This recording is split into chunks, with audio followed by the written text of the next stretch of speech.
Welcome to the Devonshire Diz.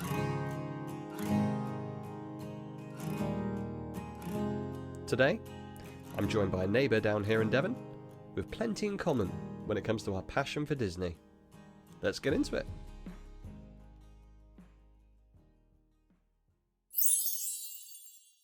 Welcome back to the Devonshire Diz. I was speaking to a mutual friend the other day from down here in Devon, and she mentioned that I was not the only Adam in our little town of Cranbrook who has a enormous passion for everything that we enjoy when it comes to Disney. Not only does he share the first name, not only does he share the town that we live in down in the West Country, but he also shares a massive passion for the Diz. Adam, how are we doing? I'm doing very well, thank you. Thank you, Adam. I really appreciate having me on the show. It's great to be here, and it's great to have have a conversation about the passion that we both share for this incredible thing that they've created over the years, and having people so local to talk to about it now is such a great thing. So I really appreciate you having me. It's great. Thank you so much. Yeah, no problems at all. You're more than welcome. I think when I first started doing this hobby slash midlife crisis, as Mr. G says, one of the things was about connecting with people who have that mutual passion for Disney, and if they were local, even better. And it's surprising actually how many people in Devon we've been able to connect with that not only go to the parks and experience holidays, but are invested in it as much as we are. So no, great to have you on board. No, thank you. No, it's really good, and like I said, it's amazing how many people you connect with on the same subject. I find, when you once you kind of speak to people and they go, "Oh, well, we've been to Walt Disney World, we've done this," and it always can spark a great conversation, even if from someone who's been once to someone who's been 100 times, you can always get a different perspective. So it's really great to talk to and connect with people. So this is a great way to do that, and I think such a good thing to do. It's really nice to have a local like chat podcast that can do something like this. It helps local people in Devon, especially Cranbrook, who may not have had the time or have been, but they want to know about it. So this helps to get them to know about it from people that live locally to them. So they experience the same things they have, like getting to the airport or how do you do this, things that you don't necessarily know unless you've been. So it's good for that. And I think that's great. Yeah, absolutely. There's been a couple of instances just out of the blue where mums are talking with Lauren going on the school run, or speaking to people just passing by and seeing a loungefly on their back and saying, "Hey, I like that loungefly," Yeah, because that's obviously a spark of a passion when you've got a loungefly on your back walking around. absolutely. It's surprising how much this whole world, this Disney universe, like brings people together, and there's so many stories that we've seen recently. We've got a Instagram page at Devonshire_Diz, and some of the people we've been speaking on there, from Torquay to Plymouth to Barnstaple to here in Exeter and Cranbrook. There's plenty of us, and we're hoping to capture as many as we can on this podcast moving into 2024. So, and we've already mentioned offline, this isn't going to be a one and done for you, Adam. You're No, definitely going to be a repeat guest for sure. And I will be more than happy to do that. Like I say, it's such a passion of mine, and I never really understood how much of a passion it was until you speak to people like yourself, and then you go, "Wow, actually, we are really into this." And it really does almost not consume your life in a bad way, but it becomes one of the focal points of your, and it's so good. So to have people that can do it is so nice, and to be able to have these conversations is great. So the more I can be on here, the better, really. So I'm really looking forward to it. good stuff. Excellent. That's exactly what we want to hear over here as well. So tell us about the intro to this passion. I've mentioned on Yeah. other podcasts that I was an 80s child, and Disney was on the telly on the one of only four channels we had back in the Mm. 80s, and that's where it sparked mine. How about you? How did it start for you? So I was born in 93. It's very much come from my parents. Like my mum has always been a die-hard Disney fan, being like growing up in the 60s, 70s, 80s. She's been die-hard from the get-go, and it was very much ingrained to us as kids growing up that Disney was this special place. So by the time I was 4 or 5, I'd been to Paris like Disneyland Paris multiple times. Obviously, at that point, it was a very fresh new park, so it was a new place to go. Some of my more of my younger memories are from going to Disneyland Paris. That was the first park that we went to. But we've been since the first time we went to Walt Disney World was in the year 2000. That was the first time we went. I remember my mum worked multiple hours to get in overtime just to be able to pay for us to go. And I'll never forget walking down Main Street in Florida, obviously, which is just as special as Paris. But when you see the grandeur of the size of that castle at 7 years old, it just it blew my mind what I was looking at. I'm thinking, where do we, how is this a place that exists, and the feeling it gives you. And then as I've grown with my mum and my family, and we've gone year on year, you notice more and more times how special it becomes, and every time you go is a different memory, a different experience. There's always something that we can walk away from each trip that's never happened on the previous trips, but the feeling of it gives you is it's the memories for me. What drove me to my passion to really get involved in the understanding of the parks. And that, for me, I am parks over films, always have been. Not because I don't like the films, I love the films, but the parks just give that feeling that I really love, that special memory of it all. And it's and in that time we've then expanded on. So as we've said offline, I've been to California multiple times, we've been to Disney World countless times, and we've only in the last probably 7 or 8 years we've gotten into the cruise lines. And that and in every time I go, I just get more and more invested, and I get more and more into it. And now that I'm a fully functioning adult, I just go, there's nowhere else I want to take my kids and my family but to these places. It's interesting, isn't it? I have a few friends who are casual goers to Disney and or have maybe gone once or twice, and they mention to me as someone who goes repeatedly over to Florida and Paris. Don't you ever get bored?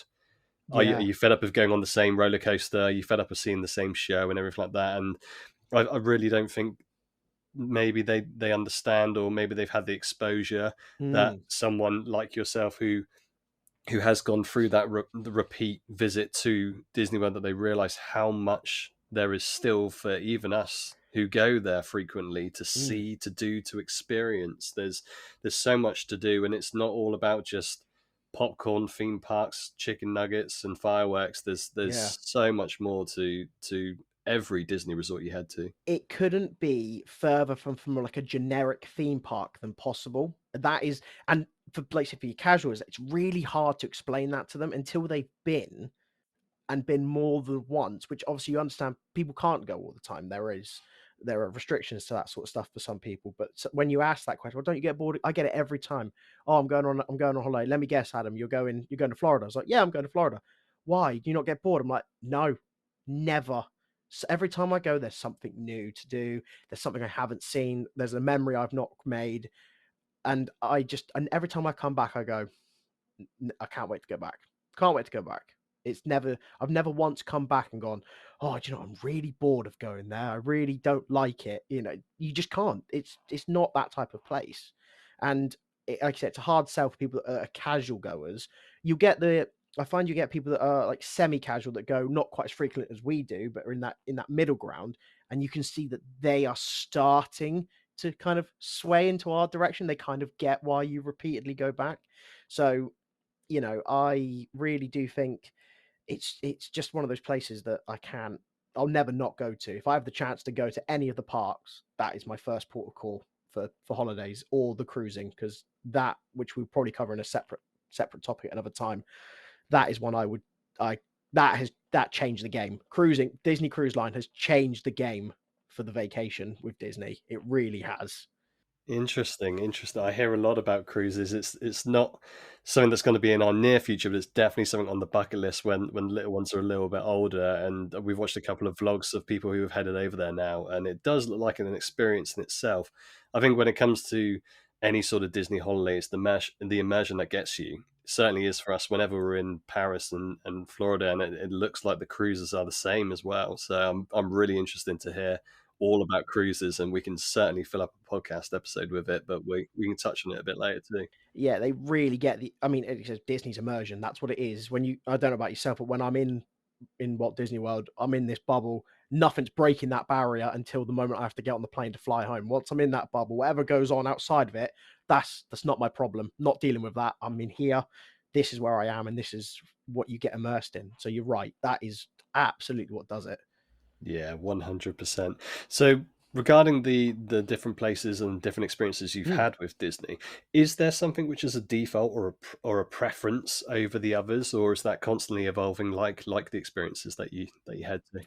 For the longest time, it was the default was Walt Disney World. That was Yeah, our default. It was always we have our DVC membership with the boardwalk. So it was like, okay, we're going to stay at the boardwalk. We're going to do our 2 weeks there. You know, we'll do our two, and we will enjoy Disney World. We might venture outside of it. We might not.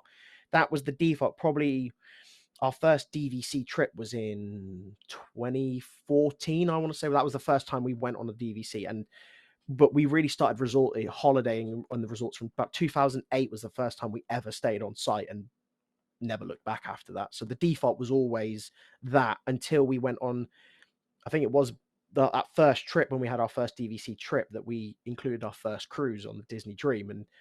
And again, since then, it's just evolved and it's evolved and it's evolved. And it's only in the recent years I've gone back to Paris like for a couple of times because there was a bit of a time where Paris to me, it really get the excitement for me as much, you know, yeah, I know what you mean. being like more of a local park, you don't get the time. It's only a few days. You're like, yeah, it's great when I'm there and I love it, but it doesn't spark that passion, that joy for me that like Walt Disney World does. When I get into Disney World, I'm a completely different human. Like I'm happy. I'm just a 5-year-old for 2 weeks essentially, and nothing stops me.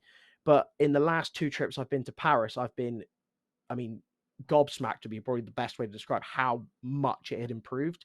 And I actually obtained that feeling of I'm in a bubble for 4 days here. All right, it's not 2 weeks, but do you know what? Actually, they've really developed this place. So we are constantly evolving and really now that we've done the cruising from Southampton and realizing how smooth that was, and so we can get the Disney experience about the flight in obviously if we can go to Florida, we're always going to go to Florida. That will always be the default choice. But we have now we know how that operates. We have that option as well. So I feel like for the casual people that aren't necessarily going all the time, it's not if you're looking at other options within the Disney bubbles as they are there for you. The options are there. You don't have to just fly to Disney World. Obviously, that's where you should go, but if you don't want to, you can go to Paris now, and you'll get just as good a quality of service there now as you would in stateside.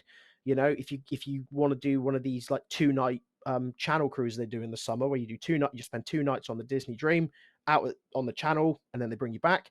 Those 2 nights, I can promise anyone who does them, they will be some of the best 2 nights of Disney magic you will ever receive because you are treated like royalty and brought into this bubble of well, grandeur is the only way I can describe it really, you know, how they treat you. But they have definitely evolved. Our trips have evolved and they've grown, but I think we're going to settle back down now because of having a family. That's the way we've got to do it now not as a younger free adult who can do as and how they want. We're going to have to sort of change ourselves. So we'll probably go back to a bit more of a default routine with Disney World. Yeah, absolutely. You mentioned it there. Fatherhood certainly changed the game for me when we headed over to Walt Disney World in 2022 and opened my eyes to a whole different type of holiday and experience. And some of the Mm. memories that I made in 2022 going to Walt Disney World as a father will live with me forever. It's one of the best experiences I've ever had. Have you been to a park or just a cruise as a father so far? We have been to Paris and Florida with our child. So Perfect. Riley was 9 months old when we took her to Florida for her first trip, and for her we spent her first birthday in Paris. Oh, amazing. And then she's been on cruise. She's jetted more in 2 years than I did for about 15 of my life. So she's I think unfortunately she's gonna be spoilt for holidays, I think, growing up, you know, and it's but I don't know about yourself, but it does change when you go as like in a couple or as just adults, you have a great time and you love what you do because you can do it as and how you want.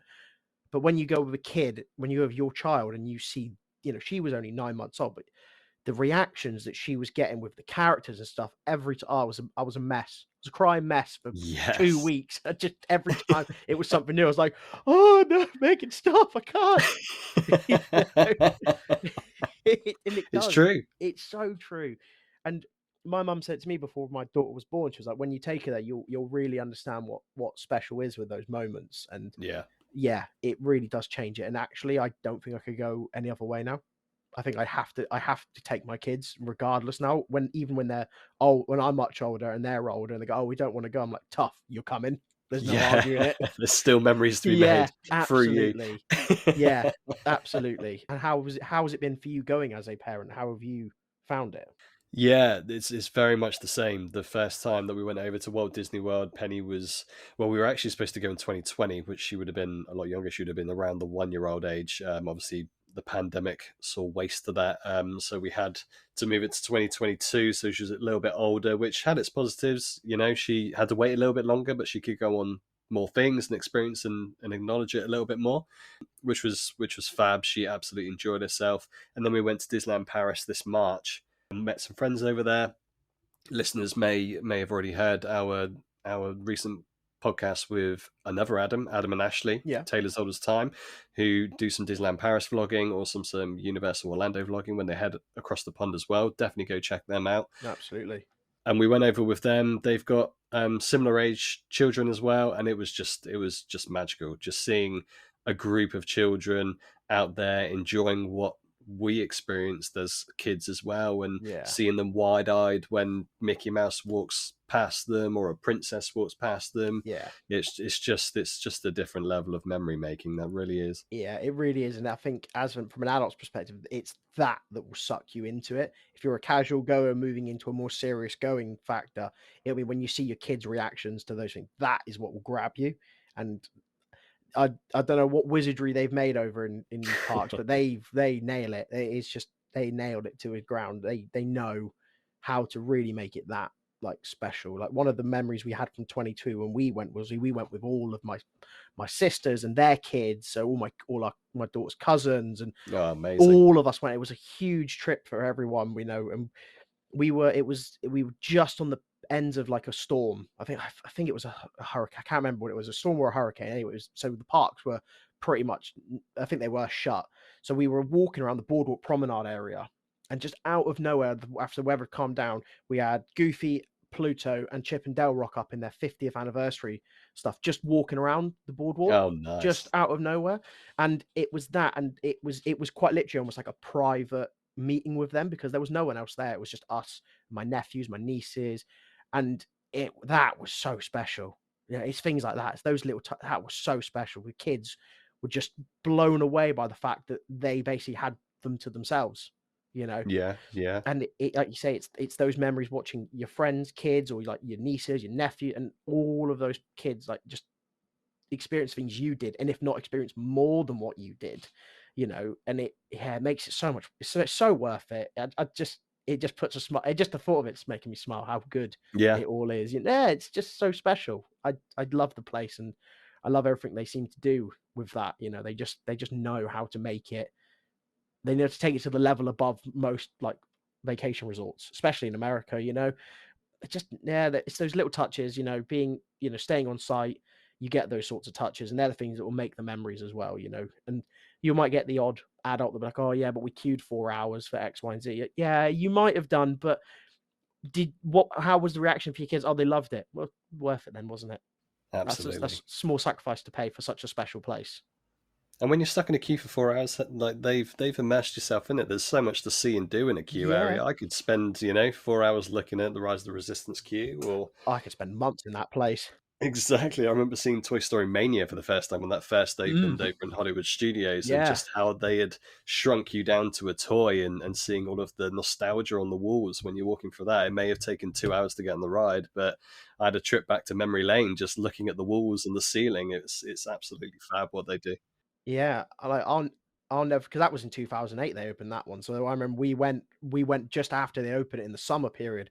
And that's one of the memories is like my stepdad leaving a bit earlier than us to get in to get the old ticket fast passes from make sure we had them. But I'll never forget walking through that, like say the Toy Story Maker and seeing that Mr. Potato Head for the first time. You're just like wow. Incredible. It's those things that they do, that's where they get you. They don't just go, oh, here's a queue outside, cattle grid you for a few hours, get on the ride. It's like, no, actually, we're going to make the queue as much of an experience as the attraction. It's just very well thought out. Everything's a pleasure.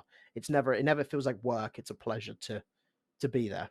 you know. Yeah, 100%. Shout Mm, out to the Imagineers, because what they do yeah. is the reason why we come back, isn't it? They are quite literally wizards. I don't know how they do it, but the people they hire to do it are some of the most talented people out there for the entertainment business, hands down. There's no arguing that. You know, you look at Galaxy's Edge, for example, which this last 2022 was the first time I'd ever seen it, and I had held off not knowing anything about that since the moment it opened. So I was like, nope, I don't want to know anything until I get there. I don't want to know anything. And then Oh, hats the off to you. then the pandemic hit, and I was like, great, now I've got to wait another year. I said, okay, I can wait a year. Got to the end of that. I was like, nope, we still can't go. I was like, okay, so I have to wait another year. So I got like 3 years in before I'd even set foot in Galaxy Edge. And when I walked in there, like I said to you, my mind just blew. I was just like, Yeah. I'm actually stood in front of the Falcon. I'm stood in front of the X-wings. They have nailed this. The Imagineers have just nailed it to a T. Every detail was perfect. So you think the amount of effort they've made to make that work shows how good they are at their jobs and how fantastic they are. I mean, every cast member at Disney is an absolute talent. It's an asset to the company because they're what make the magic. Yeah. Whether it's the person that's serving you food and drink or the person that's creating the ride you're sitting on, they are hands down the best of the best for it. Really, they know what they're doing. So that I think that also adds to the immersion of it. They know how to get you and keep you in there. They don't try to lose you once you're in. Once you're in, and you're there until you leave. Yeah, that's a good memory of our 2022 trip to Batu over in Galaxy's Edge. I remember speaking to a cast member about ordering, I think it was just a beer, just on the side, and it was like a half an hour conversation, which was fully immersed in the story of being on that planet. How are you hearing about Batu? Why are you here? Oh, you have a funny accent. Your accent's slightly different Yeah, to what we have on planet here, and it was just a whole like 25 half an hour conversation. I ended up paying $14 for a pint, absolutely thrilled because of the conversation I have with this person, yeah, and that's what it's all about. That like the cast members are just they're another level, and they're the ones that really the whole immersion is made by the people you interact with as well as the props and the sets that you absolutely. see. So the fact that they keep getting the highest grade of people who are working there to keep you immersed in that Disney bubble is just they just got to keep it going.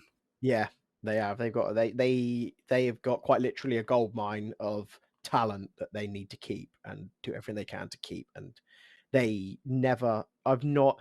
We've had maybe one not bad. I wouldn't say it's a bad experience, but a on the rocks experience in the time I've been there, and that is a lot of times I've been. So for it to be at that level, and even then, anything that it needs dealing with from a cast member's point, for example, say at the resorts, if you need something done, it's just done. Yeah, It's done for you. No, there's no issue with anything. It's like, yep, we will do everything we can for you. And they're a caliber of talent across every aspect of it. From the coach drivers that take you to the parks as well. They're just as special as anything else. When we every time we got on the coaches to get from the resorts to the buses to the park, sorry, interact with how they would interact with Riley, my daughter. It was so special. They're just so good at what they do. And like you say, in Batu, I ended up paying for going to find the coffee, like one of the Joffrey's coffee special ones with the foam cream on the top and you know, yes, yeah, and it was and I went to pay with my phone just on Apple Pay. It's like, oh, you're using the Bank of Apple. Oh, we've heard about that bank from this planet. It's a very common credit for you guys, isn't it? And I was just like, to think of it on they obviously I don't know if they think of it on the spot or if it's something they think of if they're scripted, but whatever they did, it just works. It just works. And it just makes me laugh. You hear that and you're just like, yeah, that was good. Yeah, I like that. That was really good. You know? like I say, you don't mind spending a Disney dollar or two when you get that sort of interaction. No, and you do spend a few of them, but it's Absolutely. absolutely worth it. Yeah. Thinking of all of the different places you've been to and excursions you've been on, you mentioned obviously Walt Disney World was a default, but obviously that can change, especially with cruising coming up as well, and the immersion you get with cruising. Is there one place, one area, one specific ride potentially, which is your gold standard? This is Disney to me.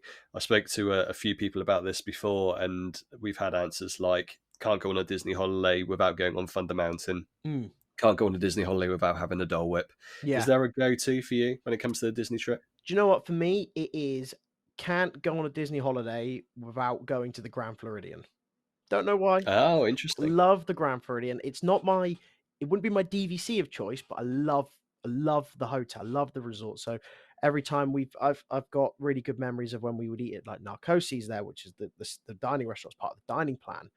And it was like the first time I'd ever eaten lobster tail. I know that's like a very bougie style sort of answer to it, but it was done through the dining plan. So we bought the Disney dining plan, so it gave us the chance to eat these places without spending the ridiculous amounts they were charging for it.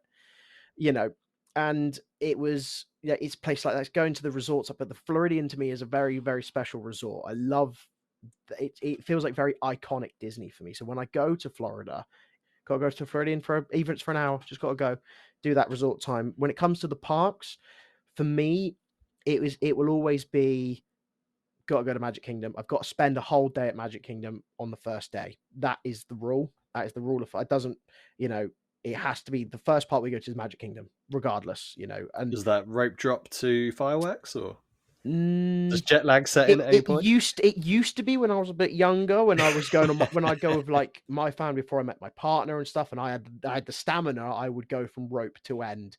I have done that, but now I would probably say I'd skip rope drop for that extra couple hours and to get and sort of mosey in, Yeah, and then stay for as long as we can. And if we make it to fireworks, great. If we don't, because we stay normally at the Polynesian and place like that, we'll watch them from there. But that has to be day one. That is the rule for us. Uh, Specific rides for me. When it comes to Magic Kingdom, I would say probably Haunted Mansion is my number one. oh, awesome. I love Haunted Mansion so much, because it's such a contrast to as a kid. As a kid, I was so terrified of the idea of going on this haunted house. I'd never go on it. I'd never go on it. Now it's like, God, I love it. I just love it, and I think that contrast is of how it was. How as a kid, it's really daunting and scary, but actually, when you go as an adult, you're like, there's not even meant to be scared. It's fun. It's a really Yeah, fun ride, and everyone can ride it. Everyone can enjoy it. So I think that one to me is really special. yeah, great pick as a ride. Mm. I think if I were to look at it myself, especially in Magic Kingdom, I go down the nostalgia route for the most part as well, and Mm. think of things like the People Mover. It's not the most flamboyant ride, but it's just Great ride. something about memory lane and nostalgia in the park there. Carousel of Progress is something that whenever I go to Magic Kingdom, it has to be done. Yeah. I was ashamed of myself in 2022 for not going there. Unfortunately, just it didn't materialize because of naps with kids and stuff. Yeah. Although I hear it's a great place to nap with kids, so maybe this will happen next time Yeah. around. I unfortunately I'm also guilty of not doing it last year as well because we just had so much to do. I think we sort of selfishly, me and Ellie planned it as right. Okay, well, Riley's still very young, so we can still do a lot of the things we want to do, and it not necessarily affect what we want to do because she's so little. She's very easy sort of going, so we can. I mean, we use the parent swap quite a lot, which is that's a game changer. Once you have the access to parent swap, that's great. Yeah, Um, so using that, but we also found actually because she was so little, she needed that. We didn't realize how much time she would actually need to be napping and taking it easy. And then we sort of realized actually we're not going to get as much done as we thought because we have to take that into consideration. But that's what happens the first time you go with your child for the first time because you don't know. You're not going to know till you get there. But you learn very quickly. The Florida heat hits them very hard, and they get very very cranky would be the word I'd use because she got pretty grumpy a few days. And you're like, yeah, okay, we need to just sort of rein it in a bit and take you back to the resort and chill out for a bit. So I think it's going to change moving forward, but we'll still do the Magic Kingdom as we want to, but it'll be a case of we might not do the full day. It will be back to the resort for a couple hours and do it that way, which we're finding actually works quite well for us because it's a good balance. do you find now that you've gone into parenthood and the trips that you've done that you're seeing more of the resort and doing maybe potentially some stuff outside the parks as opposed to what you were doing before? Yeah, absolutely. Yeah, no, that's not even that. I didn't even think that would be a question to me in the sense of I was like, they'll be fine in the parks. They'll be loving it. They're gonna want to spend all day here. Well, that glass shattered very quick, very, very quickly. But I actually don't regret I don't mind it. I thought it would really like not annoy me, that's the wrong word, but bother me that I'm not going to spend as much time in the parks. I love being in the parks. They're great. But actually I found as I'm getting a bit older, actually, I kind of also need that time. Absolutely. So from a semi it's a selfish but not selfish perspective that, "Oh, yeah, we need to get back because the kid, she needs to take a break, she needs to cool down at the pool," and I'm just like, "Actually, my feet are killing me. I could do with a couple of hours by the pool, actually." Everyone knows that pain of walking around a Disney park. I've walked from the boardwalk to Hollywood Studios this morning, so I've done a trek before I even actually got to the park, and I had a nightmare this last trip when we were there. We were in so we did Castaway Key and cruising, but that was our first part of the trip last year, and I made the really rookie mistake of wearing trainers on a scorching hot beach in with wet feet. So my feet were just rubbed from that, Oh, which is, no. it's okay, it's a bit of a blister, it's all right. But then we literally went back, and I then just carried on walking through the parks and everything like that. And within 4 days, my feet were in a pretty bad way. I'm talking blisters on my little toe, bigger than my actual toe. It was horrendous. So we were in Hollywood Studios, and I was just that the limit had hit. I said to my partner, I was like, I can't walk. I cannot walk in these shoes. I can't do it. I'm in so much Oh, pain. I no. need to find, Disney sell Crocs, obviously, in the parks, and I Yeah. need to find a pair. I need to find a pair. I need them now. I need them right now. I don't care how much they're gonna cost. I'm desperate. You're gonna pay a premium. And do you know what? And do you know what was really annoying? Not one shop had any that fit Oh, me. Not no. one. And then we got to the last shop, which was just on Sunset Boulevard by the Tower of the Terror. And it was these, and I mean, they were pretty brave Crocs. They were red, white, and blue spangled American flag ones, and they were the only ones in my size. I was like, Amazing. I'm gonna have to buy them. I am so desperate. I'm gonna have to buy these shoes. So I bought them, and I spent the rest of the 2 weeks walking around looking like an American patriot in these Crocs, and they are still downstairs. And I'll go get them in a minute and show you just how horrific they are. Oh, we gotta see it. Because We gotta see it. they were the. I was just like, I've got no option. I'm so desperate.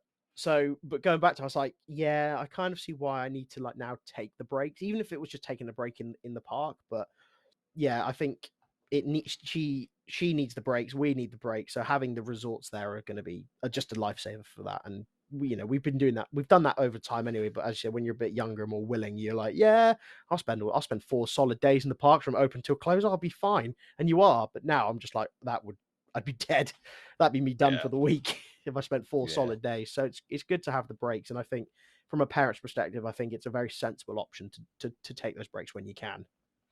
Yeah, 100%. We utilised speaking of Floridian, we utilised that walkway over to Grand Flow Mm, when Penny went for a nap in the stroller, which we were surprised about, exactly like you, to be honest. We thought she would power through and there'd be so much sensory going on that would keep her awake and we might have to deal with a tantrum of an evening each mm, evening. But actually she got to a point, peak of the day, where she was like, no, I'm more than happy to lay down now. yeah. And we got the experience to head over to the Poly, walked over there using the pathway, went to Mm, Flow as well, headed on the monorail to come back and stuff. And you get to see a lot more of it as a parent going and dipping out of the park every now and again and experiencing what's around the areas or heading back to the resort and yeah. Yeah. going through all the amenities there as well. Yeah, you really do. And one thing I've learned over the last probably couple of trips was actually how much you can do and how much there Yeah. really is outside. Obviously, I've always known there's more to do outside of just the parks, but until you start seeing it, you don't really understand what there is and what actually you could quite easily spend just 2 weeks and not enter the parks once. I mean, you're mad. I'd love to say I would be someone who could do 2 weeks and not go to the parks, but I'd be lying to myself and everyone around me. But you could easily cover 2 weeks of time just doing the resorts, going to all the other ones, going to places like Saratoga, Old Key West. You could even go to Caribbean Beach, Riviera. You could go to all of. They've all got a different thing about them and something that makes it really exclusive to that resort. You know, simply from like, for example, for me, the Polynesian will always be our special one. We want our membership for there so badly it hurts. But every time we've stayed there, we're just like we can't not be in this place. I walk into the Polynesian. When you get checked in, you get your lei, and they give you the flowers around your neck, and and then they give you this list of, oh, today we've got all this going on, and it's just like a list as long as your arm, and I'm like, there's actually so much I could be spending here time wise Yeah. on those downtime days that we have it, because we normally tend to have one or two just downtime days. We don't do any parks. It purely is resort. And you don't realize it until, like you say, you start when you start to slow down and go to these places because everyone can access these events. It's not like you have to be Yeah. staying at that hotel. You just got to be there, and then you can do it. It's like one night we were just walking around by the boardwalk, and they had like we were by the beach club and yacht club area, and they do like the film Under the Stars sort of thing. We didn't, we were just walking with Riley in the pram. She was having a little sleep, and we were just sitting there just for 5-10 minutes watching. You go, I forget they do this stuff. Yeah. You're so ingrained of like I've got to spend all my time in the parks. So it's going to be nice, I think, moving forward to have that sort of slow down, a bit more of a slow down to it, and really enjoy the pools. Really enjoy that sort of those things a bit more. Yeah, yeah, 100%. Mm. All of the amenities, like you say, are so different, but even all of the pools are so different, let alone Yeah, not all just rectangles and no immersion there. You can get immersed in just being in a swimming pool in a resort in Disney, let alone doing everything you else. really can. Yeah, it's so true. Have you got a favorite pool? So it was Storm. It's always been Stormalong Bay as like the top tier because that was one of the first Disney resort we ever stayed in was the Caribbean Beach, and then the Nice. second one we stayed in was the Yacht Club. It was a bit of a jump, but I think my mum got like a really really good deal for us to go and stay at the Yacht Club, so we stayed there, which gives you access to Stormalong, and I'm sat there. We were at Stormalong, and they go, "Oh yeah, you've got a lazy river, and it's all sand on the bottom." And I was like, is it really sand, or is it just like hard stuff that feels kind of like sand? No, it's genuine sand. And you're just sat. I think I spent 2 hours just going round and round this little lazy river, just going, well, this is nice, isn't it? This is very, very nice. But we hadn't at that point. I hadn't experienced we weren't boardwalk member for the DVC then, so we hadn't stayed anywhere bar there. So the standard was set pretty high at Stormalong because obviously that's like what everyone calls the top tier pool of Disney World. But I would say really I prefer the Polynesian pool. I do. I prefer it. Interesting. I think the splash pad area for the kids at the Polynesian is far greater than the lazy river option at Stormalong because younger kids can use it. So it's not like the lazy river is quite deep. I always found it was quite, which is fine for an adult point, but for younger kids, you need obviously they make you wear vests in the pool, which I think is such a great safety feature for the kids. So Yeah, definitely. it's such an important thing. But we did find a lot of younger kids that would get intimidated by it because it's a bit too deep. Whereas with any pool area that has like a play splash pad sort of thing is great, wins for us. It's really good. But the Polynesian is, maybe I'm biased. I'm very biased to the Polynesian, but I definitely think it was up there. Although I wasn't very. When we went last year, I was really ill. I'm pretty sure I had COVID while we were over there. Oh I came no. off the cruise and I had a raging temperature. I was really unwell, and Ellie was like, me and Ellie were like, okay, we'll let Riley play in the pool. And I was like, yeah, great, I'll get in the pool. I put my foot in, and the shiver that went up my body, I was like, no, I will quite pass out if if I get in that water. But I was just sat there. And I looked at it, and I was like, looked at the splash pad, and it's like this. It's almost like a climbing frame type splash pad that you can walk around in. And I was like, this is really impressive. It's really good. Yeah. So I think that's probably my favorite, but I would say Stormalong's number 2, and I'd actually put the Wilderness Lodge pool at my number 3. Really, Oh, nice. that was a Yeah. good one. Yeah. I would say my least favorite pool that I've of all the resorts I've stayed in is Boardwalk, hands down. Interesting. It's not the best, although they've improved it because the scary clowns disappeared. I was going to say, scary clown and all. Yeah, this didn't like the scary. I mean, scary clown was fine for me as an adult, but for kids, I can imagine that is pure nightmare fuel. Um, Oh, absolutely. but now that Yeah. they've got rid of that, it helps. But yeah, it's not my. It feels more like an adult poolside bar type pool. It doesn't. Right. That's the only thing about the boardwalk that lets it down. Not to enough to go where nah, don't stay there. It's just it's got a great slide. It's great. It's still great for the kids and that. But of the pools that we've experienced, I would probably put it as my lower on my list. But I haven't experienced all of them, so I can't say 100% because I've not been to like Saratoga. I've not done Old Key West. They're on my list of resorts I need to visit to. Really. Oh, you'll hear hours and hours of me bigging up Saratoga across multiple platforms and multiple podcasts. We've mentioned obviously that you're a DVC member, fellow DVC member, Hmm. and we'll save a lot of DVC conversation for Brits Guide to DVC with Absolutely. Kev. Yeah. Kev, if you're listening, we have another fellow DVC person to chat about, so we'll definitely get you on the new year for sure. I could speak DVC for days, days and days. That I don't understand how Disney have got me so ingrained in a product like that, but it's a life obsession at this point for me, my DVC. To be a member is one of the it's probably my proud apart from fatherhood, is one of my proudest titles I claim, Yeah. is DVC ownership. And it's not even I'm only on it by name, I don't own it by right, but we are so close to getting our Poly DVC membership. Once we get it, that I will be the happiest man alive. Absolutely. Honestly, it's such a good thing that. So if we feel free, if Kev, if you're listening, just I'm right here.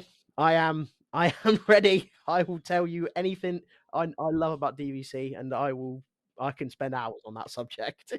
Great stuff. Excellent. That is certainly going to be a podcast episode Mm, for the future. yeah. For anyone listening to this and listening to Brits Guide for DVC, look out for Adam on that channel. It's definitely going to happen. Kevin, we've signed another one up. You're not getting rid of me. Absolutely awesome. So, future plans for Mm, Disney. You said you're taking a little bit more of a quieter moment now, obviously with a little one, and you've been on yeah. a big trip recently with cruising as well. Yeah. What's in your future when it comes to Diz? So we are next year will probably be we may or may not do a trip to Disneyland Paris. That will probably be our highlight for next year for trip-wise for that, because we had such a big year in 22. We did a 3-week trip in 22 where we spent 4 days cruising with Disney on the Bahamas, and then did Florida on top of that.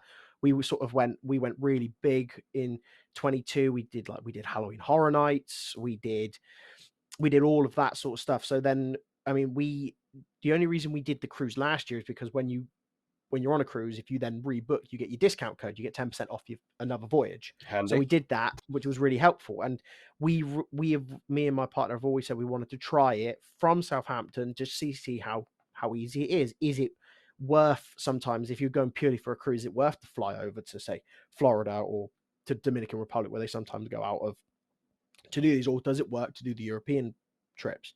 So we did that, and we don't regret that. That was, I would say, one of my favorite trips was that 7-night cruise, purely because of how ease of it. Because I didn't have to, as much as I love getting on the plane, I love the flight.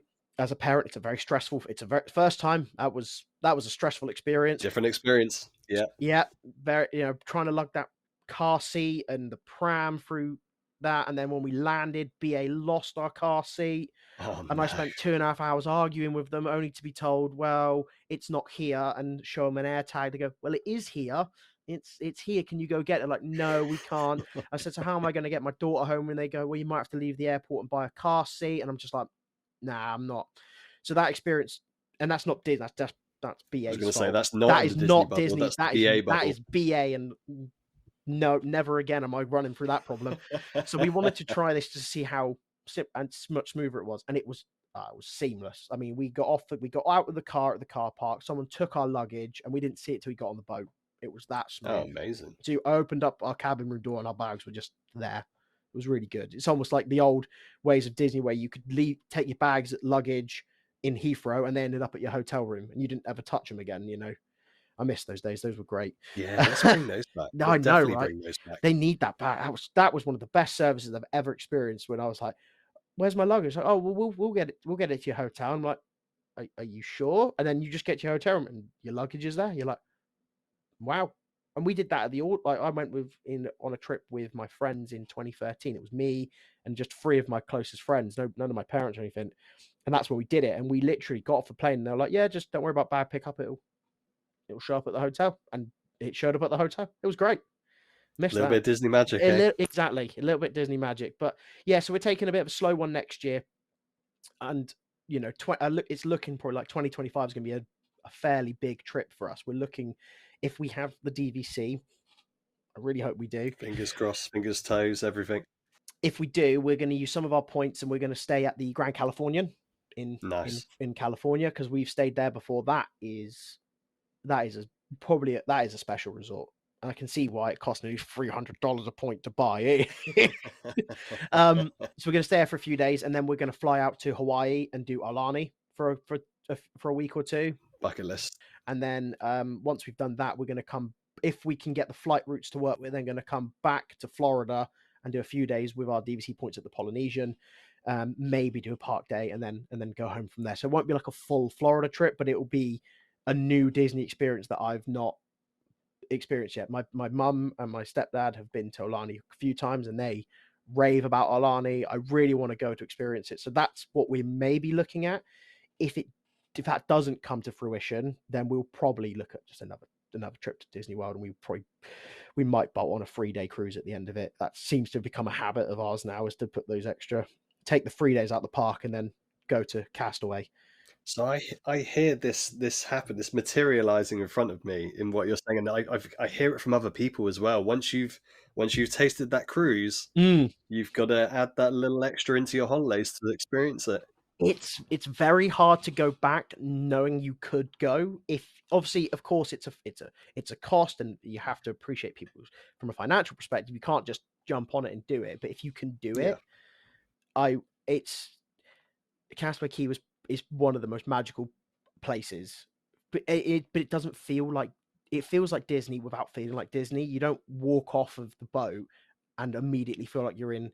There are nods to Disney, and it's very subtle, and it's very well done. But you don't like you'll be laying on the beach or walk around, and you'll be like, I don't feel like I'm in a Disney thing. This doesn't feel as Disney. It feels as magical as Disney, but you don't feel like you're in the parks, if you see what I mean. But you just feel right. Yeah. so relaxed. But it is very hard to stop going once you've done it. It's really hard. And we were like we were last year when we went for 22. We're going, no, we're not going to go on we're not going to do a cruise this year. We're going to just have full solid like 3 weeks of park time and doing that. And that was before, obviously, when the pandemic had hit, and then the Wish came out, and the Disney Wish opened its doors, and it was going for inaugural cruise sailings, and we were like, "Yeah, there's no way we're not getting on that boat. There's just no way we're not getting on that boat."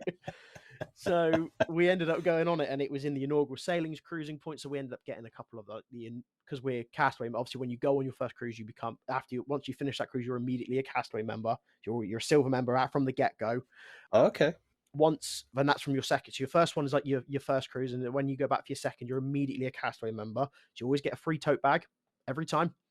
Get Nice. a Take free the beach perks. bag every time. Absolutely. Yeah. So yeah, when we got it, we got our inaugural sailing like Wish one. I was like, yep, that was worth just for this. Worth it. It was worth it just for that. So but everyone I've spoke to that's had a taste of cruising, where you say they go to Florida and they go, yeah, we only spent 10 days at the parks. I'm like, oh really? Why is that? I said, oh yeah, because we end up doing a 3-day cruise. I'm like, there it is. Everyone I know that does it is the same. So it's one of those, if you don't do it, great, don't do it. You will have just as wonderful a time. But if you do, be very careful, because you won't want to stop.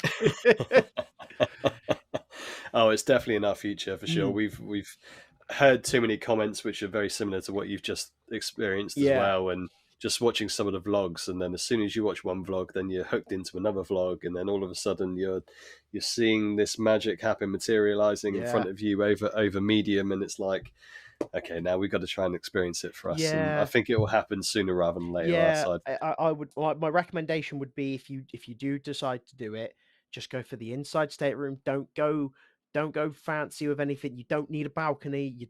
For 3 days. I can tell you, the sea between Florida and the Bahamas, it takes them less than half a day to get you there, and it's calm and flat. So Right.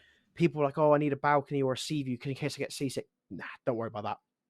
Get an inside stateroom, because everything you need is included. You don't have to pay any extras. So, with a lot of cruises lines, like for example P&O, you have to pay for like drinks packages and food packages.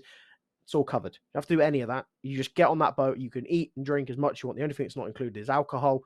I personally am not a huge drinker, so that doesn't necessarily bother me. I like the occasional, pint or glass of wine. But all the soft drinks are covered. Everything's covered. Food, what you just get on, and you just don't have to do anything. You just if you want room service at midnight, you just ring them and it shows up. No question. You want it, it's just there, Amazing. covered in cost. You want Mickey premium bars at 2 in the morning? Go for it. So it's I could get on board with yeah. that. No pun intended. I genuinely do feel like people don't quite understand what you're getting into until you get on there, and then once you're on there, you go, yeah, I can see why this gets really addictive, because you just get looked after. I mean, it's the same Disney magic you get at the parks and the hotels. You're a little bit weighted on a bit more hand and foot, because obviously you're on the boat and you need it all dealt with. You need things dealing with, and they just deal with it. But Yeah. yeah, I'd recommend doing it. but I'd also be prepared because once you've done it, you'll never not want to do it. Especially with Lighthouse Point opening up. So that's gonna get Yes, that's it. that's See, it's even evolving. It's it not just the is. parks that are evolving, Yeah. it's all of the other excursions that you can do. Yeah, absolutely. So we It's a never-ending machine. it is, yeah, and if it wasn't for the fact of we were gonna go in 25, I was gonna book us to go on the 2020, so next year's transatlantic from Southampton, because it stops at Lighthouse Point and then ends in Florida. So I would have been like, "Oh, I could have Nice. done that," and then a couple of days in Florida and then flown home. But no, Yeah. that's not gonna happen. I've been told that's pushing my boundaries. And to be honest, you're talking about, a smaller trip, obviously going over to Disneyland Mm, Paris next year. yes. Disneyland Paris is going to have a big year next year. Like Huge seeing year what they coming did when up. we went over in March, seeing that construction for Frozen Land and Yeah. everything they're building in between there. The Disneyland Hotel is Mm, going to be up and running as well, which looks stunning from the yeah, it concept. looks I great. mean, they are putting some Disney dollars into that resort over there, and it's for the better for sure. Rightfully so, because it was really not looked after properly for a long time, and I don't like to say anything negative about this stuff, but the reality is because it wasn't owned by Disney, the investment just wasn't there, and you could see it. The Yeah, park was wearing thin, half the stuff didn't work properly, it was poor management. So the fact that Disney stepped in and went, "We've got to get this place under control," was the best decision they've ever made, because in the absolutely. 5 or 6 years they've owned it, the quality is just ramped through the roof. Yeah, I mean, if you want to see what Arendelle looks like, you could look at the Hong Kong's now opened theirs. It's open and mm, it looks, I mean, breathtakingly beautiful. Honestly, yeah, it does. does. Yeah, it does. Looking at even the Frozen Ever After version they've got there looks even better than the Epcot version, and the Epcot version's incredible. Yeah, So for it to be yeah, even better shows, and that's the version that will end up in Paris. Will be the same as the Hong Kong Disney version. So it's great investment, and even Avengers Campus, that was such a good idea for them. I know yeah, in Florida it's very hard to do that because of the rules and the legalities with Islands of Adventure. yeah. So for them to do it in Disneyland, I when they announced it in Disneyland, I was in California. I was like, I need to go to California. I need to experience this so badly, it hurts. And then they went, oh, but we're now going to put it in Paris. I was just like, Thank you. amazing, fantastic. I can drive 8 hours and I'll be there. Great. And that's what we did. And when I got into it, I noticed it immediately, the difference if you compare it to with Walt Disney Studios, because Walt Disney Studios, we can all be a bit realistic. It can be a little bit underwhelming. It has been in its time, and that's not me trying to be all sad and negative. It's just a way it was managed, unfortunately. But Hmm. since the Yeah, expansion of the Paris section for Ratatouille and now Campus and then Arendelle, it's obviously getting the much needed love and attention it needs. But you notice it when you go to, for example, where Crush's Coaster is and things like that little Pixar area they've got yeah, there. It's a lovely area, and the Toy Story Land is great. But you see that, and you can tell that is very much that was done under not Disney eyes in comparison to. You look at Avengers Campus, and you go, Imagineering have really been involved in that to the point where the finite details are so much more in depth. So I think, yeah. moving forward, I think they're going to have such a big year, and what they're doing with the drone technology for the light shows there, because obviously in Europe Oh, the incredible. firework legalities are much more stringent than they are in Florida. Again, understandably, that's just the way things are. But what they're doing with the drones, I mean, when we saw the 30th anniversary drone show when we went last year, Mm, that was breathtaking. Honestly, yeah. breathtaking. I couldn't believe how amazing that was. And then when we were there, they did the first night of the Avengers nighttime show on the Walt Disney Oh, Studios. It was yeah, literally yeah, the first night. So we were walking down Disney Village, and we just looked in the sky, and all of a sudden you've got Hulk and Spider-Man coming up in the drone lighting, and I'm just sat there going like, you can't beat that. That is pure magic what they've done there. And I yeah. I think the drones need to be brought to Walt Disney World. They 100%. need to come to Walt Disney World. I really think Yeah, that will elevate the game. It needs to be brought to the American parks, both sides. It really yeah. does. Absolutely. Yeah. Yeah. Did they have drones in California at all? Because if they don't, they need to do that with the sound and the issues with having fireworks there of a late evening. Yeah, Surely a drone show in California is the way to go for them. they haven't, no.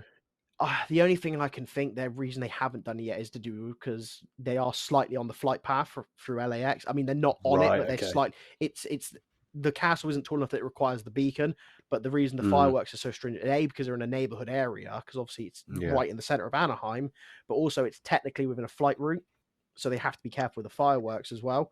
But the that makes sense. drones, they might, if they're at a low enough level, they'd get away with it, I think. But I Yeah, think they definitely need to look into it. But Florida has no reason. There's no rhyme or yeah, they reason. should. They should absolutely do it. As much as I love the fireworks, and the fireworks will always be the most one of the most special things about Disney parks.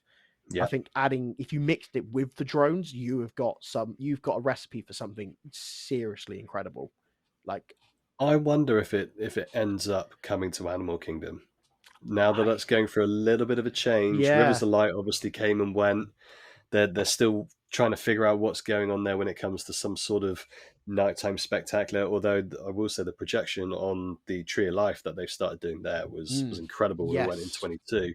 I wonder if it's not going to be any sort of issue for, or less of an issue for the animals around there as well that they're looking after. Could drones come to Animal Kingdom? Do you know what? I think they should definitely try. Obviously, you have to appreciate that it's an animal conservation park over a theme park. That Exactly. is what Animal Kingdom is. It's not a theme park, it's an animal conservation park. That's what it's meant, how it's always been. So the animals will always be their priority. Rightfully so, because that is what makes that park so incredible. I mean, that is a special park. Yeah, That it's up there for it's us. so special. It's so clever what they've done with it, and how you walk in, you don't it doesn't it just feels like you're actually in the continents they've created. Like, when you're in Africa, you Yeah. feel like you're in Africa. When you're in the Asia Pacific, you feel like you're in the Asia Pacific. I would love to see drones come to Animal Kingdom. I think they could really make something work. I do think maybe the sensitivity with the lights may affect the animal behaviors. Hmm. So, I would say, again, they'll always have to shut the park earlier because of the animals. Would I love to see a drone show there? Yes. Do I think they could do it in a way that it's within a clearance point so it doesn't affect the animals? Absolutely, because drones have massive range capability. So I Yeah. wouldn't be surprised if the Imagineers are working on something like that. But Hmm. I'd also appreciate if they decided not to do it as well, because Yeah. we have to protect the thing that makes that park so special. You know. Yeah, it's a good point. It Mm, is a good point. I mean, sooner or later, it's coming to Magic Kingdom, isn't it? absolutely. They're gonna integrate that into Yeah. whether it's Happily Ever After or whatever the next nighttime spectacular is going to be. That there will be drones sooner rather than later, I reckon, over there. I think moving forward, also from a cost perspective, it's going to be substantially cheaper to Yeah. run. Although, really, a cost for fireworks isn't never really been an issue for them, because they obviously create the budgets for it. But if you think about how much it's going to cost to run fireworks over a drone, as long as the drones are operating to functionality, it's seamlessly cheaper in the long run. So it's a cost saving factor, and actually, you have way more capability with the drones than you do the fireworks. I think Paris with the drones and the integration with the fountains they have and the lights on and the projections, it's perfect how it is. And Beautiful. I think that's the direction that Magic Kingdom needs to take. I really do. I did see that they've announced a fireworks show for Galaxy's Edge in Hollywood Studios recently. Really? Yeah, I think it's in the rumor mills. That someone I heard rumblings online of a potential firework display in Galaxy's Edge, Wow. which if you story it right to Batu, that's going to work very well. Yeah. I think Yeah, if you story definitely. that right, it's gonna work very well. But I'd like to see how they're gonna story that through Batu. But I did see, I don't know how accurate they are, but there's rumblings online of a nighttime spectacular coming to Galaxy's Edge, Interesting. That's very interesting. which would take over from obviously the position of the Chinese theater for the fireworks shows that are there. I mean, it can be quite congested when you've got, Phantasmic kicking out and you've also got this one going on at the same time. Some people stop to watch it, some people don't. Yeah. I can see why pushing it to the other end of the park Mm. and obviously, I mean, Galaxy's Edge. You don't have to tell me twice to stay there all day and all Well, night. exactly. If it means watching a firework Yeah, display over Batu, I would sign me up. Although absolutely. have to make time for Phantasmic as Uh, well as uh, the greatest the nighttime the show ever. fact we missed it purely because of how chaotic it was on the opening night when we were there, because it reopened while we were there. Wow. I It broke my heart that I didn't get to see it, because that Yeah. for me is the show that I remember the first time I watched it with my mum in the year 2000. We watched it, and I remember sitting there just holding her hand watching it. I was only 7 years old, and being amazed by it and also terrified by it, because obviously it's very intimidating. You know, the dragon as a kid, Yeah. it was quite scary. It Yeah. was, but Yeah. I just remember watching it with her and holding her hand and, you know, just watching it, and that made that so special. And then when the show kicks out, and I don't know why, and you know, when I hear Phil Collins' "You'll Be in My Heart" from Tarzan, my brain hears Phantasmic. It doesn't hear Tarzan, Yes. it hears Phantasmic, because that's the first song that normally blares out as you leave Yeah. which is really strange. I don't know why that, but it's just my brain's tuned that song to Phantasmic, you know. It's all part of the experience. Yeah. Exactly, yeah, Yeah. and it's, but it's just that show, and I'm really glad it's coming back to Disneyland, obviously, after the fire, which was really Yeah. bad, and obviously they're not bringing the fire back, the fire's gone, so but I kind of see why they did, because obviously it's burnt. You know, we had the incident with Maleficent's dragon in the parade at Magic Kingdom, and now we've Yes. had it Yes. again at Phantasmic. You know, I Yeah. don't know if it's disappeared from the Florida version of Phantasmic, or if the fire is still there. I haven't seen anything recently. No, I've been keeping spoiler free for Yeah, the most part so for the new one, when so I you haven't do seen it. go, just you need to let me know whether it is. I would, I'll let again, you know. I'd fully understand why they'd get rid of it, because you don't, it keeps setting fire to things, so there's a problem. There's a Yeah. I problem mean, somewhere, isn't there? You know. it's doing what a dragon Well, should do, isn't it? exactly, Really. but we know we need to keep it going, because you know we all need to see it. Exactly. Yeah. Yeah. No, I agree. It's. I'm glad it's come back, and they've also obviously put a few different alterations to some of the Mm, shows as well in there. So yeah. it will be a new experience for the likes of us who have grown up with it Mm. as well, and a awesome experience when our little ones get to experience it as Yeah, well. absolutely. You're speaking about Tarzan when you're kicking out. There's something about, and I don't know why, I'm not a huge Mexican wave Mm. guy, but seeing the crowd in the That Phantasmic yeah, Auditorium doing the Mexican wave before, and it happened every time that I've been there yeah. from young to old. And I just think, yeah, that's the start of something great that's going to happen in the next half hour, 20 minutes, 5 minutes. It really does get you in the mood for Phantasmic. Yeah, and one of my funny stories with Phantasmic is when I went in 2013 with my friends, we were sat next to these people and we were just talking to them, just because that's what you do when you're waiting, you know. And they said, "Oh, you know, you sound, you know, quite," they were English. "So you sound quite Devonshire. Where are you from?" I said, "Oh, well, we're from Exeter." And they went, "Well, that's strange. We're from Paynton." And Oh my I'm like, word. "Hey?" Like, "Yeah, we live in Paynton." I'm like, "No. No, surely not." "No, yeah, no, genuinely, we live in Paynton." I was like, "That is the strangest thing, that Amazing. we've traveled halfway across the world, and I've got people next to me that live 35 minutes down the road from me, next to me." You know, Yeah. Crackers. you know, but that's what I love about Fantastic. Everyone gets involved in it. Everyone, you Yeah. know, gets into it and loves it. I think it's great, you know, and I'm so glad it's back. And I was really gutted I missed it, like genuinely heartbroken. But those crowds were, again, understand me, it'd been gone for nearly 2.5 years. You know, they were bonkers. We had to leave the park. It was that bad.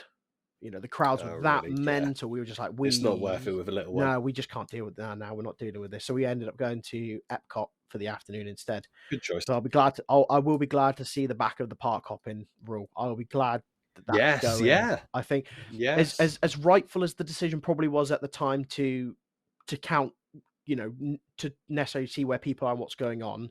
I do Yeah. think in the end there was a financial decision made to keep it there to monitor cost. Again, understandably from a business perspective, but from a guest's perspective, it really became a stickler of an issue for us, because we are very much Yeah. park hoppers. We love going, you know, oh, we'll spend a morning in Hollywood Studios and we'll go MK, or we'll, you know, or we'll go out of the afternoon and we'll go back in the evening, sort of thing. And we did notice that restriction. It made things really difficult. You know, we were like, Yeah. oh, well, we can't do anything till 2 o'clock. Oh, okay. So what we can do for like 4 hours? Well, we'll sit by the pool and then we'll get to 2 o'clock. And then on the dot 2 o'clock, we get in. But everyone else was getting in at that time. So you'd end up being backlogged with loads with crowds again, which again, you understand it. It's the way it was. You can't control it. But I did miss that. I missed the flexibility of going, oh, well, if I want to spend a half hour in Magic Kingdom, that's fine. I can just get the monorail to Epcot whenever I fancy. So to have that Yeah. back is going to be Yeah. great. And I think it needs to come back. I don't know about you, but I'm a bit of a nut when it comes to Disney transport as well. Mm, Like, I'd happily get on a Disney bus because of the experiences you get with the bus yep. drivers. Love the monorail, love the nostalgia of monorail. The Skyliner is a game changer. Yep. So the fact that we can park hop as freely as we can and use all of these different modes of transport is a Absolutely. winner to me. Absolutely. And I remember we went in 2018, and the Skyliner was being in the early stage of being built, and everyone was saying that's going to change the game, and I was very like, I don't know, it's a good idea. If it functions properly, it will help, but I don't know if it's going to fix a lot of problems. And oh, how wrong I was! How Yeah, wrong I was when we witnessed it the first time last year when we were 2022. Sorry, when we went, I was blown away by how convenient it was and how quick it operated. We didn't wait more than probably 10 minutes, and that was at a busy period. You know, they yeah, churn it through. It's so that needs to be extended, and it needs to go for at least, I would say, to MK. yeah, I would say we need some, even if it's just the TTC. I think that would change a lot of pain for people, because driving in Disney from a car point, if you're a resort guest, it's not as bad, but we don't tend to hire a car. We maybe have the one car that people pool in altogether to go outside of of Disney World. But when we're in Disney yeah, World, what's the point? You've got the buses, you've got the boats, you've got the monorail, you've got the Skyliner. You know, if you really want to get somewhere desperately, you've got the minivan if you want to spend the silly amount of money they charge for it. But yeah, absolutely. but we have used all of those things, and you don't need to hire a car. So to have the Skyline to bring you to the TTC would be a huge help, I think. And I think they really need to look at that. And like, it's just you just follow the monorail route. They've already got the monorail route that could take you there, Yeah. so just follow that route. And I think they'd be pleasantly surprised at what they could get out of that. Yeah, we mentioned on, I think it was a Brits Guide podcast when we were discussing some of the modes of transports, and we said about there's a clearing that's going to Saratoga, Disney Springs, and Old Key West, which was potentially going to be a monorail route back in the day. That clearing's still there. There's no reason why they can't pop a Skyliner over to Disney Springs. Imagine the convenience of getting to That Disney Springs and that area on a Skyliner instead of That would a be bus. that would be incredible, because I don't know about you, but I always find sod's law with Disney Springs, and I love Disney Springs. When I get the bus, my bus stop is always the last one on the other Always. side of it. It feels like such a I've had a lovely evening. I've been to Deluxe Burger. I've been to Uniqlo. I've been to the Lego. I've had a great evening. I want to get back on my bus. My legs are a bit tired. What bus stop? Oh, 50. Where's that? Oh, it's the other Yeah. side. You know, which You finally walk there and you see that bus pulling you out. get there and you're like, "Oh, great, there's a bus," and it leaves. You're just like, "Oh, no." And it's every time. It's every time without fail that happens. Absolutely. And I don't know why every time I go to Disney Springs within the same trip, my resort hasn't changed. So I know I'm still at the same bus stop. It hasn't changed. Yeah. But every time I go, I forget, and I'm like, "Oh, I've got a massive walk. Why can I not have the bus stop that's like right by the exit?" That would be lovely. Yeah. I But know what you but mean. I know what you mean. I feel your I pain. think the Skyliner there would be that.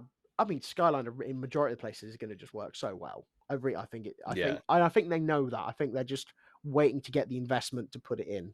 And I think that Yeah. I wouldn't be shocked if in the next 4 to 5 years we have some form of either construction or route built that is not the original routes. I wouldn't be shocked by that at all. Yeah. You Yeah, know. definitely. When they first mentioned cable cars and that, I just had visions back to MK with the Skyway when I was a Yeah. youngster and having to wait for hours because invariably it had broken down for the 20th time while I was in the queue. And I Yeah. thought, you're going to try and bring this to mass of people trying to go to the park. Are you kidding? But funnily enough, 20 years has passed and the evolution of cable cars and Yeah. all of that have certainly impressed and they've got a lot better. Yeah. So no, it was fab when we went on it. My missus is she's not the best for Mm. heights and she needed to close her eyes in places and squeeze her hand, but even she said, as someone who doesn't like dangling over a lake, how efficient it was Yeah. getting from Hollywood Studios to Art of Animation as well. We were going for lunch. Yeah. She said it was fab and she would gladly close her eyes just to get there a little bit quicker again. Yeah, well, my partner's the same. She is very much I don't do cable cars. I'm not getting on a cable car. There's no way I'm getting on a cable car. I'm not being dangled in the air by a rope, you know. But even she was like, "This is so good that it's the worst. It's worth that." You know, and even when it does stop, if there's an issue, it's not long until you're back on the move, you know, and it just goes again. And, you know, I think most people can sort of semi see that if it's an adverse weather day where the weather's a bit ropey, you might go, I probably won't do the Skyliner just in case it does stop for any reason, because it does stop in adverse weather. That's the one thing that will be its hint is always gonna be a hinder for that, because it's a cable car. You know, you can't run a cable car during hurricanes. It's not. No, It's not going to happen, is it's it? not recommended. No, it's unless you want a new thrill attraction at Disney World, I would not be putting it through that hurricane. Um, so, Short queue for that one, well, I bet. yeah, that's true. At least there'll be no lightning lane cost. Just Well, lightning. yeah, just lightning. So, but I was gobsmacked by how well it operated, and Yeah, and I do think they need to do it. And I think a lot of people that were skeptical were very much like, okay, no, we were wrong. This works. It works really well. yeah, You know, so it's the future is bright, and the future is Skyliner. That is the only way I yeah, can sort of yeah, describe the transport moving forward. As much as the coaches are lovely and I love the buses, they are great. It's such a convenient thing. I don't know about yourself. When you've done end of night fireworks and then you've got a queue for your bus, which is again, it's fine. But when you've got a yeah, queue and you're on like that, you look at that queue and you go, oh, I'm 4 buses before I get on that thing. There's yeah, four, yeah. True. and it can be with younger kids, it's probably more challenging because obviously they're just tired. And the one thing that I always find a little hindrance is when you have to fold the pram, which we learned this time around, which we never have to deal with before because we never had to do it. Now, when you have to fold the pram to go on the bus, of course, if they had the rule that everyone could put their prams on the bus, we'd be stuffed. They have to fold them. That's just the rule. You'd be stuffed. But I did notice very quickly this time, I'm like, oh, she's asleep. I'm gonna have to pull her out. I'm gonna wake her up, and then she'd be really miserable when I pull her out. And it was the Yeah, same every yeah, time. She was so miserable if we had to wake her up. So sometimes we would even just sit and wait until she was awake before we go catch a bus. So that sort of delayed things a bit. But yeah. the Skyliner, as long as it's not double pram, you just take it on, Slide it right just there. slide it on Yeah, in. Great, happy days. No issues there. Yep, she can stay in there. She can sleep. Wonderful. yeah. As a parent, I appreciate that, and yeah, if you're listening, Yeah. give us some Skyliner for us parents, Please, please. if you can make the cabins even bigger to fit double prams, well, then Yeah, you're my man. I mean, yeah, yeah, that's it. but if not, I'll take a single pram. That's fine. I'll take that. It's fine. It's better than having to fold it. Speaking of parents and speaking of Mm, youngsters, I don't know about you, but with me, with certainly my youngest, my caffeine intake has certainly increased.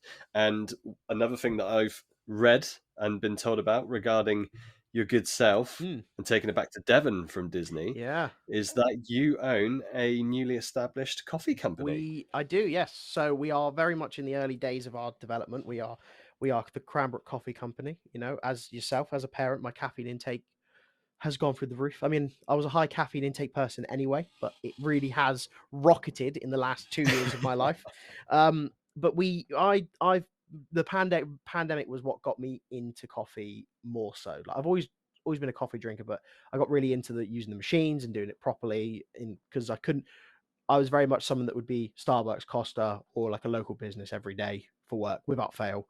And I was like, I can't survive being locked in my house without that. I need it so badly. I can't drink instant coffee. I just can't do it. It's a crime to my taste buds to keep drinking this for the next 7 or 8 months. I'm going to be stuck in here. So I ended up buying a machine and getting really into it. And then over the years I've got more and more into it. So we decided to start our own little unit, and we're hoping to sort of progress into the future. We don't have the space here to roast our beans on site. So I worked with a supplier to create a blend that we're happy with. Great. And tested it a few times, made sure it tasted okay. It didn't taste like filth for people. So I don't want to give them this coffee that's no one likes. But we're very small. It's a very small set of little business right now. We're very much in the aims of trying to expand ourselves slowly and surely. But our aim is to bring very good quality coffee that's ethically sourced to your door, and help you through the journey as you go through. So if you're newer to coffee, making coffee at home, if you don't know whether you prefer a filter or an espresso sort of based thing, we can help you do that. You ask us how you like it, and we will recommend for you. We don't even recommend ourselves. If we find something that would be better for you, we'll recommend that instead. You know, because we are just here to help. We're not here to try and be the next big thing. We're just here to try and deliver as best quality coffee as we can, but sometimes there might be something that's better for other people. So we just want to help. So that's what we've set up at the moment. We're just trying to get coffee to people that don't necessarily have access to that type of coffee, because Starbucks is expensive. It's really expensive, and it's getting more and Yeah. more expensive, when I do the math with a cost. If you were to buy a bag of from us and do it at your home yourself, it works out like 25 pence a cup compared to like where if you go to Starbucks, you're paying £5 a cup. Obviously, you have to have the infrastructure to do it, but we will work with you to get something that's set up that works best for you. Whether that's just buying a little filter French press for 10, £15, great. You got your coffee ready to roll. We'll grind it for you. You don't have to do any of that. It just shows up to your door, ready for you to just plug and play. Perfect. Sounds super convenient and a way of getting high quality coffee as well. I noticed on your Instagram page there's a couple of nods to Disney there and some of the cups that were There there is, and yeah. We most of my giant mug collection is from Disney over the years. My treasured mugs are my 2016 California trip where I went on my own. And I bought I just bought my first house. I literally my contracts and I exchanged for my first house in Cranbrook while I was in California. I was in amazing. I was in Disneyland when I got the email saying, "Congratulations, your house is completed." And I was like, "Well, I need some mugs for my new." So, and I was like, "I need some homeware now." So I ended up buying a load of things. So it's we have a few nods in there, and then like when we were on the cruise, one thing I learned quick on the cruise, they do this printed latte art on your cup every time you order it. Saw the post, amazing. That blew my mind. That was game changing. That was. We first experienced it on the Wish last year. They were like, "Yeah, what picture would you like?" And I was like, "What do you mean picture?" And like, "Well, what latte art do you want?" I was like, "Well, whatever you like." And they went, "Oh, okay." And he pulls out this Mickey, like with Mickey on it. I'm like, "How did you do that?" And they went, "Oh, we have this machine that like 3D like prints the image on for it's like a film print." And I was like, "That's clever. That's very Yeah, clever." And then when we got yeah. onto the Dream last year, it was even more so. They'd really elevated it again, and it was like clear definition picture of Minnie Mouse on my cup, and I was like, "Wow, I'm gonna have to up my game if I want." But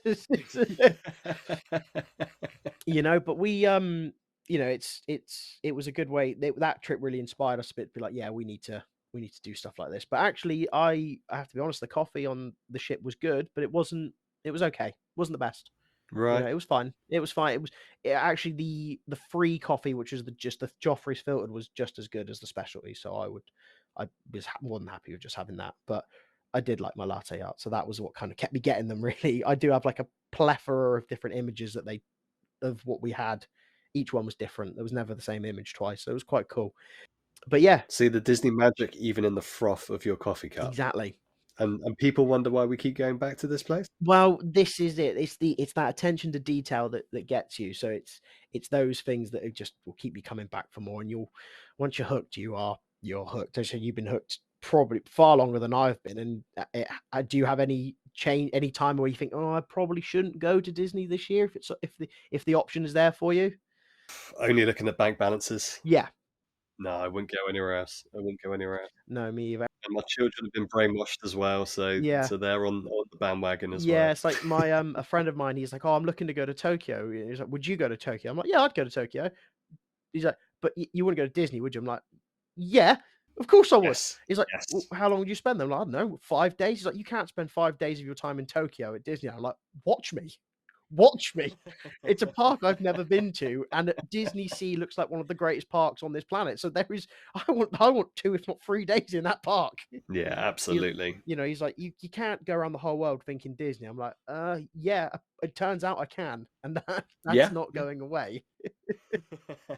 I mean, my partner's been to Hong Kong Disney years ago, which I'm very jealous about. I wanna go to Shanghai. Amazing. I wanna see Shanghai because that castle dwarfs the Cinderella castle at Walt Disney World, And I also wanna do Hong Kong purely because of all the things I've ever seen online, everyone says Hong Kong is the best park. Not Hong Kong, sorry, Tokyo is the best park.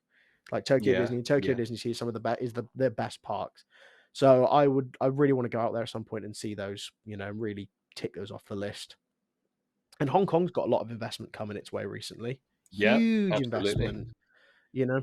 It's just constantly evolving, Yeah, isn't it? yeah, and you've got they've obviously opened up Arendelle, Hong Kong.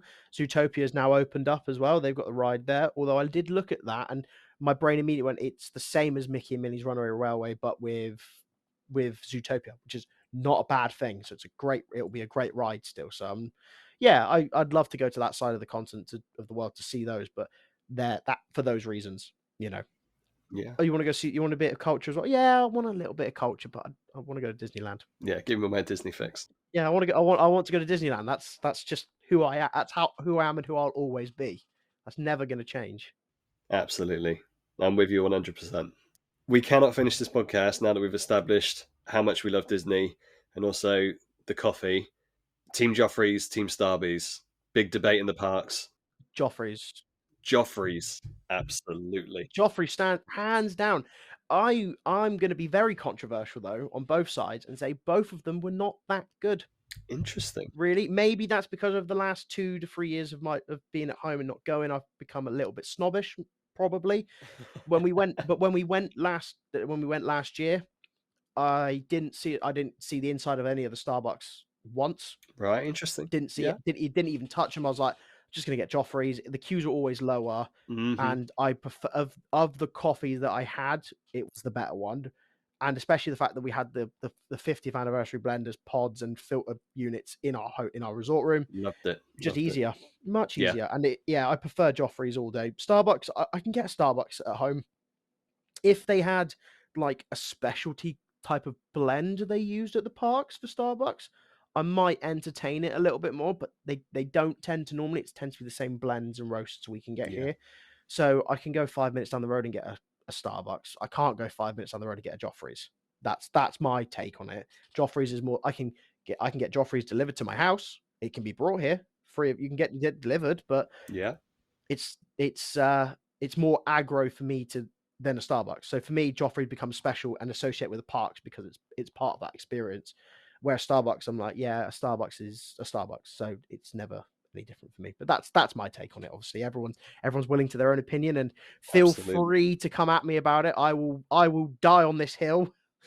You know, No, we're Team Joffrey's over here as yeah, well. So yeah, you're definitely allowed to come back since you good. went for the J Oh, instead good, of the S. good. I'm so glad. Have you got a recommendation cup for anyone that's heading out to across the pond to taste Joffrey's?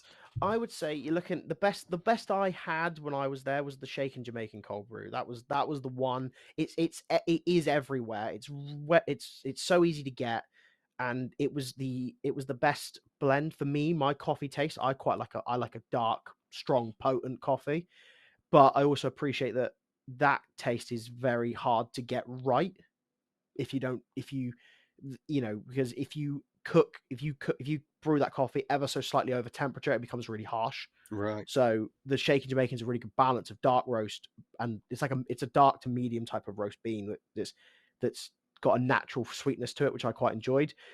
So I would say if anyone's looking for something, that or the cold brew in Galaxy's Edge with the cream on the top and the little chocolate cereal things on the top, that was beautiful. That changed life. That was wonderful. And that's Joffrey, so It looks good. It looks good on Instagram. I can tell you that. it does, yeah. And it's Joffrey, so it beats Starbucks by a country mile because you can't get that in Starbucks. Perfect. No, absolutely not. They're not putting cereal in their coffee just yet. Well, you can't get it on Batu, so it loses. Joffrey's is at Batu, so it wins. Absolutely. Awesome. Well, thank you kindly for your time tonight, Adam. My We've pleasure. had some, great conversation with all of the experiences and memories that you've had so far. I'm sure you're going to have plenty more Yeah, experiences to come, and we look forward to hearing them alongside you because you are definitely welcome back whenever you would like to talk about Disney, coffee, whatever. We'll make it happen. absolutely. I will be here whenever you need me. Whenever you need someone to talk to about it, you just let me know, and I will be more than happy to come through because it's the hobby that I can talk about forever, and it will never go away. Great stuff. We appreciate it. Thank you kindly for your time, mate. No We'll speak worries. soon. Take care. Thank you very much. Cheers. Cheers, mate. Bye bye. A massive thanks to Adam for joining me on this one, and a shout out to Chelsea and James Lynn who made the connection. You were right, guys. Adam and I share a mutual obsession for all things Disney. A fellow Cranbury and a fellow DVC member, we'll be sure to hear from Adam again here on the Devonshire Diz podcast, and hopefully on the Brits Guide to DVC in the near future. For the coffee fans out there, be sure to check out the Cranbrook Coffee Co, and I'll add a link into the notes of this episode. Thank you once again for listening to this fab chat with Adam. If you liked what you heard, please like, rate and review the episode upon your preferred podcast platform and share amongst your friends as it helps this little podcast grow. You can also follow along on our Disney adventures over at Insta at Devonshire_Diz, and if you'd like to join us upon a future episode, be sure to get in contact with us there.